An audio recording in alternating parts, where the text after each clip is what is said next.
మహేష్ గారు దయచేసి ఆగాలి, సమయం తక్కువగా ఉంది, అందరి దగ్గర కంక్లూజన్ తీసుకోవాలి. తిరుపతిరావు గారు, ఇప్పుడు ఇందాక వెంకటేష్ గారు మాట్లాడుతూ ఇతర రాష్ట్రాల్లో ఉన్న ఆస్తులు ఏవైతే వైజాగ్ స్టీల్ ప్లాంట్ సంబంధించిన ఆస్తులు ఉన్నాయో 475 కోట్ల రూపాయల ఆస్తుల్ని అమ్మకానికి పెట్టినట్లయితే చెప్తా ఉన్నారు. అమ్ముకోవడానికి పర్మిషన్ అడిగారు స్టీల్ ప్లాంట్కి సంబంధించిన డైరెక్టర్ కేంద్ర ప్రభుత్వాన్ని అని. నేను ముందు చెప్పాను, పరిరక్షణ ప్రక్రియలో భాగంగా కొన్ని స్టెప్స్ ముందుకు వెళ్తాయండి. నిరర్థక ఆస్తులు అనేవి ఏ కంపెనీ అయినా సరే అమ్ముకోవడమో లేకపోతే ఏదన్నా చేయటమా లేకపోతే సస్టైన్ అవడానికి చేయడం జరుగుతుంది. అది ఇప్పుడు ఇంకా అండర్ పెండింగ్. నాకు తెలిసి అదేమన్నా అప్రూవల్ ఏమీ రాలేదు. అది ఇప్పుడు చర్చనీయాంశం కూడా కాదు ఈ స్టేజ్ లో, ఇప్పుడు జరుగుతున్నటువంటి ప్రక్రియ నేపథ్యం. నేను ఎందుకు చెప్తున్నానంటే, స్టీల్ ప్లాంట్ సంబంధించి నేను ఒక కార్యకర్తగా ఆలోచించట్లా. నాకు తెలిసి మీరందరూ చాలా జూనియర్స్, ఇంక్లూడింగ్ యువర్ సెల్ఫ్.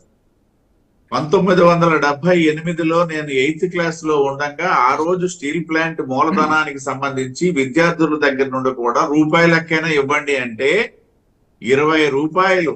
నేనేమి జమీందారీ కుటుంబం నుండి వచ్చిన వ్యక్తిని కాదు. ఆ రోజు వ్యవసాయ కూలి 1 రూపాయి ఉండేది. ఆదివారం వస్తే మేము పొలంలో పని చేసుకుంటే ఆ రూపాయి మిగులుతుంది అన్నటువంటి కుటుంబం నుండి వచ్చిన వాడిని నేను. అటువంటి సందర్భంలో కూడా ఆ సెంటిమెంట్ అంతే అభివృద్ధి చెందుతుంది ఉత్తరాంధ్ర అని చెప్పి 20 రూపాయలు నా తండ్రి నాకు ఇస్తే నేను ఇచ్చినటువంటి సందర్భాన్ని గుర్తు చేస్తున్నా. అంటే ఆనాటి నుండి కూడా, బహుశా మీరెవరు ఆ 78కి పుట్టారని కూడా నేను భావించట్లేదు, ఇంక్లూడింగ్ మా చెల్లి జ్యోత్స్న గారు అయితేనేమి, మహేష్ గారు అయితేనేమి. ఆఫ్టర్ మీరందరూ 80s మోడల్స్ అయి ఉంటారు, మేమైతే 60s మోడల్స్. కాబట్టి అంటే అటువంటి అనుబంధం ఉన్నటువంటి స్టీల్ ప్లాంట్ అన్నమాట. మేము కూడా మీకు ఇంకా చెప్తా, ఇందాక పెద్దలు ప్రస్తావించారు మా తమ్ముడు మహేష్ గారు, స్టీల్ ప్లాంట్ ఎంప్లాయీస్ సంబంధించి. మీరు స్టీల్ ప్లాంట్ గేటు మీకు భౌగోళికంగా ఎవరికైనా అవగాహన ఉంటే ఆ గేట్ ఎదురుగా ఒక పునరావాస కాలనీ ఉంటుందండి. అక్కడ కణితి ఆ ప్రాంతాల నుండి వచ్చి అక్కడ వాళ్ళకి పునరావాస కాలనీ ఇచ్చారు. వాళ్ళంతా నా బంధువులే. ఇవాళ కూడా నాకు సంబంధించినటువంటి నా సొంత చెల్లెలకు సంబంధించినటువంటి అల్లుడు ఉన్నాడు. రేపు నా తమ్ముడికి సంబంధించినటువంటి కోడలు అక్కడి నుండే చేసుకుంటున్నాము. అంటే ఆ మొత్తం అదంతా నా బంధువర్గం, మెజారిటీ పీపుల్ అక్కడైతే ఎవరైతే ల్యాండ్స్ కోల్పోయినటువంటి వారు, ఆ రకమైనటువంటి సెంటిమెంట్ కూడా ఉన్నటువంటి వ్యక్తులు. అంటే నేను ఎందుకు చెప్తున్నానంటే, ఇది నా ఒక్కడికి సంబంధించింది కాదు, ఉత్తరాంధ్రలో ఉన్నటువంటి ప్రతి వ్యక్తికి సంబంధించినటువంటి అనుబంధం ఆ స్టీల్ ప్లాంట్. కాబట్టి ఒకటి రాజకీయంగా నేను చెప్పేది, రాజకీయంగా విమర్శ అనేది ఖచ్చితంగా చేస్తాం, అది ఎవరైనా భరించాల్సిందే. ఆ రోజుల్లో ఈ నిర్ణయం తీసుకున్న తర్వాత మా మిత్రపక్షం నేను చెప్తాను, ఇప్పుడు మా తమ్ముడు మహేష్ కూడా చెప్పాట, మా మిత్రపక్షంగా ఉన్నటువంటి పవన్ కళ్యాణ్ గారు ఎగనెస్ట్ డెసిషన్ పార్టిసిపేట్ చేస్తే నా కార్యకర్తగా, భారతీయ జనతా పార్టీ కార్యకర్తగా నాకు ఎలా ఉంటది? అదేంటి మా మిత్రపక్షంగా ఉన్నాడు, ఈయన అందులో చేస్తున్నాడు. కానీ అది నా భావం రాలేదు. ఎందుకు రాలేదు అనేసి అంటే బికాస్ ఆఫ్ ఆ సెంటిమెంట్ అవన్నీ. అయితే ఇవాళ అంటే ఆ రోజు వైకాపా ప్రభుత్వంలో ఉన్న కొంతమంది ఎమ్మెల్యేలు, మంత్రులు కూడా ఇదే వైజాగ్ స్టీల్ ప్రైవేటీకరణ ఆపాలని చెప్పేసి ఉద్యమం చేస్తున్న వాళ్ళ దగ్గరికి వెళ్ళి వాళ్ళకి మద్దతు పలికారు. వాళ్ళ పాత్ర ఏం లేదంటారా? నేను ముందు చెప్పా, అంటే 2 రకాలుగా ఉంటాయి ఉద్యమాలను. ఎస్, డెఫినెట్ గా ఏ మాత్రం వాళ్ళ తాలూకు వాళ్ళ వల్ల ప్రయోజనం జరిగినా సరే ఆనందించేవాడు ప్రతి ఒక్కరూ ఉంటారు. నేను చెప్పేది, ఆ రోజు వైకాపాకి సంబంధించి ఇందాక మా సోదరులు అంటే వెంకటేష్ గారు ప్రస్తావన చేశారు, ఏదైతే 40,000 కోట్ల రూపాయలు మేము తెచ్చుకున్నాము, మిగతా రాష్ట్రాలు ఎందుకు తెచ్చుకోవాలనేసి. అంటే మిగతా రాష్ట్రాలు ఏవి విడిపోలేదు తమ్ముడు. మనం విడిపోయిన తర్వాత మనకు ఉన్నటువంటి కొన్ని రైట్స్ నేపథ్యంలో కేంద్ర ప్రభుత్వం రాష్ట్ర ప్రభుత్వాన్ని చేసింది. అది మీ తాలూకు ముఖ్యమంత్రికి ఏమి ఇవ్వలేదు, మీ ముఖ్యమంత్రికి చందా ఇవ్వలేదు కదా, రాష్ట్రానికి చేసింది. రాష్ట్రం మీద ఉన్నటువంటి కమిట్మెంట్ భారతీయ జనతా పార్టీకి, కేంద్రంలో ఉన్నటువంటి ప్రభుత్వానికి.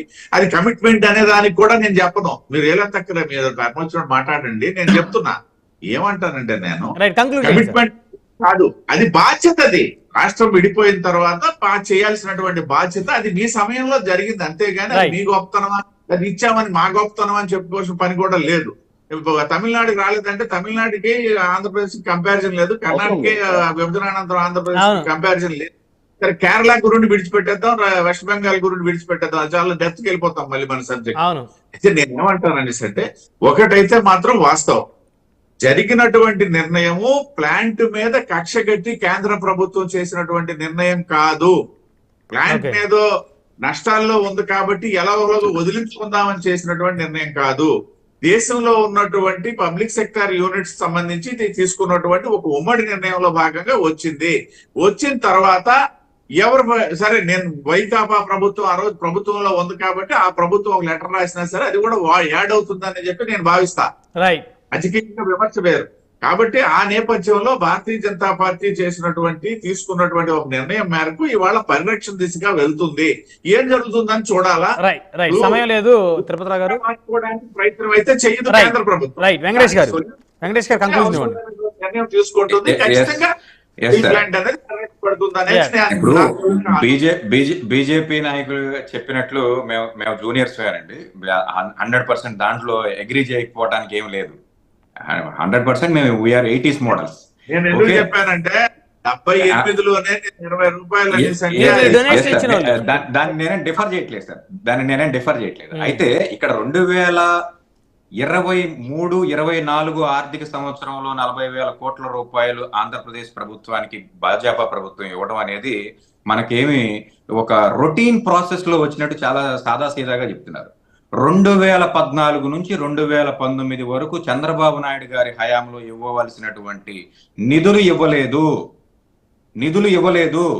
2019 నుంచి 2024 వరకు రావాల్సిన రాజ్యసభలో వైఎస్ఆర్సీపీ యొక్క అవసరం పెరిగిన తర్వాత మాత్రమే ఈ నిధులు రిలీజ్ అయినాయి అని చెప్పడమే నా ఉద్దేశం. కానీ జగన్మోహన్ రెడ్డి గారికి ఏదో క్యాప్టివ్ ఫండ్ కిందనో లేకపోతే ఆంధ్రప్రదేశ్ గవర్నమెంట్ కి ఏదో నజరానా కింద ఈ భాజపా ప్రభుత్వం ఇచ్చిందని చెప్పడం నా ఉద్దేశం కాదు సార్. మనకి ఇవ్వాల్సినవి ఇంకా చాలా వరకు పెండింగ్ ఉన్నాయి. కేంద్ర ప్రభుత్వ సంస్థలు ఎన్నో సంస్థలు ఈ రోజు ఆంధ్రప్రదేశ్ విభజన చట్టం ప్రకారం చంద్రబాబు నాయుడు గారు అమరావతి రాజధానిని ప్రపోజ్ చేసిన తర్వాత అనేక సంస్థలు 2,50,00,000 రూపాయల రేటు చొప్పున ఎకరానికి కొన్నటువంటి పరిస్థితి అమరావతిలో కేంద్ర ప్రభుత్వ సంస్థలు. సరే, బాలకృష్ణ గారికి 10 లక్షలకి ఇచ్చారా, 50 లక్షలకి ఇచ్చారా, అవి అనేది కాసేపు పక్కన పెడదాం. అవన్నీ పొలిటికల్ మాటలు అవన్నీ పక్కన పెడదాం. ఇప్పుడు వెంకటేష్ గారు, ఇప్పుడు అవన్నీ మనం చర్చ చేసుకుంటే వైసీపీ కార్యాలయాలు 33 సంవత్సరాలు లీజ్ కి సంవత్సరానికి 1000 రూపాయలకి ఇచ్చారు తాడేపల్లిలో. విభజన చట్టం ప్రకారం ఈ సంస్థలని 10 సంవత్సరాలు గడిచిపోతున్నప్పటికీ కూడా ఇంకా పెట్టనటువంటి ఒక పరిస్థితి. అలాగే మేడం గారు చెప్పినట్టు చేపల పులుసు మీటింగ్ పెట్టుకున్నారు టిఆర్ఎస్ ప్రభుత్వం, జగన్మోహన్ రెడ్డి. ఆయన ఏమైనా రాగి సంకటి తెచ్చాడా, మీరేమైనా సద్దానం పట్టుకెళ్లారా? ఏమీ లేదు కదా. మీరు కూడా జరిగింది. ఇప్పుడు ఇద్దరు ముఖ్యమంత్రులు, వాళ్ళ కార్యదర్శులు, వాళ్ళ మంది మాగదులు అందరూ కలిసి కూర్చున్నప్పుడు చేపల పులుసులు పెడతారు, రొయ్యల పులుసులు పెడతారు.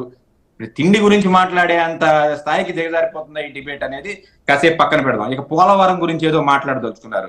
Yes, we are ready to debate on Polavaram. ఇప్పుడు సమయం లేదండి వెంకటేష్ గారు, పోలవరం తర్వాత చర్చిద్దాం. ఇప్పుడు సమయం లేదు. ఆల్రెడీ చంద్రబాబు నాయుడు గారు శ్వేతపత్రం చేశారు. గుడ్డగాల్చి నెత్తిన పడేయడం అనేది అలవాటు అయిపోయింది. సమయం లేదు వెంకటేష్ గారు, పోలవరం ఇప్పుడు వద్దు చర్చ. వినండి, 1 మినిట్. 5,500 కోట్లు మాత్రమే చేసింది. మీరు ముగ్గురు వైసీపీ సానుభూతి పరులని పెట్టాం సార్. ఆల్రెడీ వైసీపీ సానుభూతి పరులని ఆల్రెడీ పెట్టాం. వైసీపీ సానుభూతి పరులు అనేది పక్కన పెడదాం బ్రహ్మనాయుడు గారు. పోలవరం మీద హలో అడుగులు సార్. ప్లీజ్ సమయం లేదు వెంకటేష్ గారు, కంక్లూడ్ చేయండి. పోలవరం మీద గత ప్రభుత్వం ఖర్చు పెట్టిన అమౌంట్ 5,500 కోట్లు మాత్రమే. జగన్మోహన్ రెడ్డి హయాంలో కేంద్ర ప్రభుత్వం స్టాంప్ వేసి ఈ పనులు జరిగినాయి అని ఇచ్చిన డబ్బులు 9,000 కోట్ల రూపాయలు. ఇది నేనేదో వెంకటేష్ గారు పోలవరం గురించి కాదు ఇప్పుడు చర్చ, మనకు సమయం లేదు. దయచేసి వైజాగ్ స్టీల్ ప్లాంట్ ప్రైవేటీకరణ. వెంకటేష్ గారు సమయం లేదు, దయచేసి అర్థం చేసుకోవాలి. సమయం లేదు, దయచేసి అర్థం చేసుకోవాలి. జ్యోత్స్న గారు కంక్లూజన్ వెంకటేష్ గారు దయచేసి కాబట్టి నేను చెప్పదలుచుకున్నది ఒకటి. గత 5 సంవత్సరాల్లో జగన్మోహన్ రెడ్డి గారు ఆయన టెన్యూర్ లో వైజాగ్ స్టీల్ ప్లాంట్ ప్రైవేటీకరణ కాకుండా కాపాడుకున్నారు. ఆగండి జ్యోత్స్న గారు, జగన్మోహన్ రెడ్డి గారు 5 సంవత్సరాల్లో వైజాగ్ స్టీల్ ప్లాంట్ ఆపారు, ప్రైవేటీకరణ కాకుండా. సార్ మీరు ఆగాలి వెంకటేష్ గారు, మీ చెప్పే సమయం తక్కువ, దయచేసి అర్థం చేసుకోవాలి మీరు. జ్యోత్స్న గారు, ఇప్పుడు ఇందాక నేను అన్నటువంటి మాట ఎందుకు అన్నానంటే, ఏ కాంటెక్స్ట్ లో అన్నాను అనంటే, ఇరు రాష్ట్రాల ముఖ్యమంత్రులు కూర్చున్న తర్వాత మంత్రులు కూర్చుని ఒక ప్రెస్ మీట్ పెట్టిన తర్వాత కూడా, ఎందుకంటే అంతకు ముందర మనం ఎప్పుడు చూడలేదండి, నేను ఆ తిండి విషయం కూడా ఎందుకు మాట్లాడామంటే వాళ్ళే చెప్పారు బయటకు వచ్చి, మేం కాదు చెప్పింది, వాళ్ళే చెప్పారు బయటకు వచ్చి ప్రెస్ ముందర ఈ మాట చెప్పారు. వాళ్ళు బిర్యానీల గురించి చేపల పులుసుల గురించి వాళ్ళు చెప్పారు. నేనేమంటానంటే వాళ్ళ ఇద్దరు మంత్రులు కూర్చొని అక్కడ ఇరు రాష్ట్రాల మంత్రులు కూర్చొని ప్రెస్ మీట్ పెట్టిన తర్వాత కూడా వీళ్ళు ఫేక్ ప్రచారాలు అబద్ధ ప్రచారాలు చేశారని నేను వైఎస్ఆర్సీపీ వాళ్ళని అన్నాను. సరే, ఇక్కడ వెంకటేష్ గారు పాపం మరి వైఎస్ఆర్సీపీ సానుభూతి పరులుగా ఉన్నారు కాబట్టి ఆయన కోపం వచ్చిందేమో, but that's a fact sir, that's a fact. ఇది నేను చెప్పింది కాదు, సాక్షాత్తు కేసీఆర్ గారు బయటకు వచ్చి బ్రహ్మాండంగా మా రోజమ్మ వంట చేసి పెట్టింది నాకని ఆయన చెప్పారు, నేను కాదు చెప్పింది. సరే, ఇప్పుడు I will come back to the point Brahmanayudu garu, I don't want to miss on the point. Polavaram గురించి మాట్లాడినా, అమరావతి గురించి మాట్లాడినా మేము ఎందుకు మాట్లాడాము అనంటే ది కమిట్మెంట్ ఏదైతే మీరు ఇది వరకు ల్యాక్ చేశారో దాని గురించి మేము చెప్పడానికి ఒక ఉదాహరణకి మాట్లాడాం. ఇవాళ కూడా వీళ్ళు ఏమంటున్నారు, నేను రాజ్యసభలో ఏదో చేసేసామని అంటున్నారు. నేను అదే పాయింట్ మాట్లాడుతున్నాను. మరి అలాంటప్పుడు చాలా ఇష్యూస్ ఉన్నాయి కదా, వీళ్ళే అన్నారు కదా పోలవరంలో అసలు ఎనలేని అవినీతి జరిగిందని వీళ్ళే అన్నారు. బుక్కులు వేశారు బ్రహ్మనాయుడు గారు, బుక్కులు వేశారు ఆ రోజున 2019కి ముందర 2 లక్షల కోట్ల అవినీతి అని చెప్పేసి పుస్తకం రిలీజ్ చేశారు. ఎందుకు చేయలేకపోయారు? దానికి సంబంధించి పార్లమెంట్ లోనే కేంద్రానికి సంబంధించినటువంటి మంత్రిత్వ శాఖ చాలా క్లియర్ గా పోలవరంలో ఏ విధమైనటువంటి అవినీతి జరగలేదు అని ఆన్ పార్లమెంట్ వాళ్ళు చాలా క్లియర్ గా చెప్పారు, on the ground of the parliament. నేను ఇక్కడ ఏమంటున్నా అంటే విశాఖ ఉక్కు విషయానికి వచ్చేటప్పటికి నేను ఇంత గట్టిగా, నేను ఇంత ధైర్యంగా ఎందుకు చెప్పగలుగుతున్నానంటే దట్ ఈస్ అవర్ కమిట్మెంట్. కానీ నేను మళ్ళీ అక్కడ ఏం చెప్తున్నాను, ఇవాళ ఏదో ఇమ్మీడియట్ గా ఒక అనౌన్స్మెంట్ వచ్చేస్తుందని కాదు. ఎస్, ఇవాళ ఆర్థిక పరమైనటువంటి విషయాల మీద కూడా అక్కడ సమీక్షలు జరుగుతున్నాయి.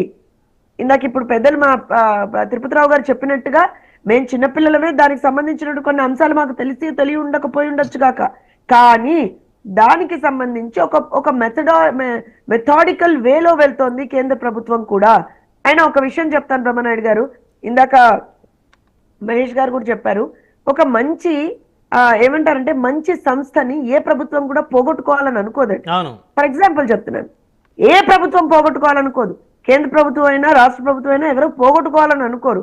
జస్ట్ ఇన్ కేస్ మీకు దాన్ని రాజకీయంగా మీరు వాడుకోవాలనుకుంటే తప్పించి, ఇప్పుడు గత 5 సంవత్సరాలుగా వాడిందే తప్పించి ఎక్కడా కూడా నేను అదే కమిటెడ్ గా మీరు ఎక్కడ మాట్లాడారంటున్నా, కమిటెడ్ గా మీరు దానికి సంబంధించిన నంబర్స్, ఫిగర్స్, ఫ్యాక్ట్స్ ఎక్కడ చూపించారని మాట్లాడుతున్నా. సో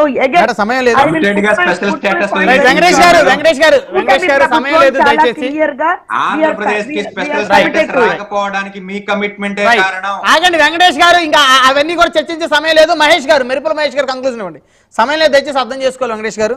మళ్ళీ ఇంకొక చర్చ పెడదాం, స్పెషల్ స్టేటస్ ఎవరి వల్ల రాలేదనేది. మహేష్ గారు, అసెంబ్లీలో తీర్మానం చేసి పంపించారు సార్. ఇప్పుడు కాదు చర్చ. మహేష్ గారు, వెంకటేష్ గారు మీరు ఆగండి దయచేసి. ఉద్యమం చేయాల్సింది జగన్మోహన్ రెడ్డి గారు 5 సంవత్సరాలు ఉద్యమం చేయాల్సింది, ఢిల్లీ వెళ్ళి నిరాదీక్ష చేయాల్సింది, అప్పట్లో చేశారు కదా. రాజ్యసభలో మేము ఇది ఉన్నది, మాకు ఇంత నంబర్ ఉన్నది అని చెప్తున్నారు కదా, మరి రాజ్యసభలో ఆ రోజు చేయాల్సింది, ఆ రోజు ఎందుకు అడగల? ప్రతి టైంలో జగన్మోహన్ రెడ్డి గారి దగ్గర మొన్న కూడా స్పెషల్ స్టేటస్ ఈ రోజు బతుకుందంటే వైఎస్ఆర్సీపీ పార్టీ వల్లే. సరే, దయచేసి ఆగాలి మేడం, దయచేసి ఆగాలి. మెరుపుల మహేష్ గారు కంక్లూజన్ ఇవ్వండి, సమయం లేదు సార్. ఇప్పుడు మన వెంకటేష్ గారు ఏంటో అందరినీ డైవర్ట్ చేయడము, అట్రాక్ట్ చేయడం కోసమో ఏదో చెప్తున్నారు, కానీ నిజానికి ఖచ్చితంగా సార్ ఈ రోజు అవన్నీ కూడా మేమైతే రెస్పాండ్ కాదలుచుకోలేదు. ఎందుకంటే 5 సంవత్సరాలు ఇలాగే వాదించాం, అయినా కానీ ప్రజలు మమ్మల్ని నమ్మారు, మాకు 164 సీట్లు ఇచ్చారు. మేము పట్టాం, మేము పొడిచామని ఇన్ని చెప్పుకున్నా కానీ మీకు 11 ఇచ్చి కూర్చోబెట్టారు. కాబట్టి మీకు ప్రజలు ఇచ్చిన గౌరవాన్ని కొద్ది రోజులు మీరు స్వీకరించండి. మేము అలా చేయకపోతే మాకు కూడా ప్రజలు ఇంకొక జడ్జ్మెంట్ ఇస్తారు. ఏదేమైనా కానీ ఈ రోజు డెఫినెట్లీ పెడతారు. డెఫినెట్ గా ఈ రోజు స్టేట్మెంట్ రాకపోవచ్చు కానీ, బట్ ఇన్ ఫ్యూచర్ డెఫినెట్ గా ఇది ప్రైవేటైజేషన్ లోకి వెళ్ళదు. మనం విశాఖ హక్కుని, విశాఖ స్టీల్ ప్లాంట్ ఏదైతే ఉందో అది నిలబడుతుంది, లాభాల్లోకి వెళ్తుంది. దీని భవిష్యత్తులో కూడా ఒక ఎగ్జాంపుల్ గా కేసు స్టడీగా తీసుకుని భారతదేశంలో కూడా విశాఖ స్టీల్ ప్లాంట్ ఏ విధంగా ఆగింది, దానికి జనసేన నేత పవన్ కళ్యాణ్ గారు కానీ, ఈ రోజు చంద్రబాబు నాయుడు గారు కానీ, బీజేపీ సహకారంతో అది ముందుకెళ్తుంది తప్ప ఆగదని మనస్ఫూర్తిగా తెలియజేసుకుంటాను. అది నిలబడాలా, విశాఖ ప్రజలు గెలవాలా, ఇది ఆంధ్రుల హక్కు గెలవాలని మనస్ఫూర్తిగా. ధన్యవాదాలు అండి. చర్చలో పాల్గొన్నందుకు జోష్ణ గారు, పూడి తిరుపతిరావు గారు, సింగళూరు వెంకటేష్ గారు, మెరుపుల మహేష్ గారు, అందరికీ పేరు పైన ధన్యవాదాలు. మరి ఇది వాళ్ళ హాట్ టాపిక్. చూస్తూనే ఉండండి, కీప్ వాచింగ్ ప్రైమ్ న్యూస్.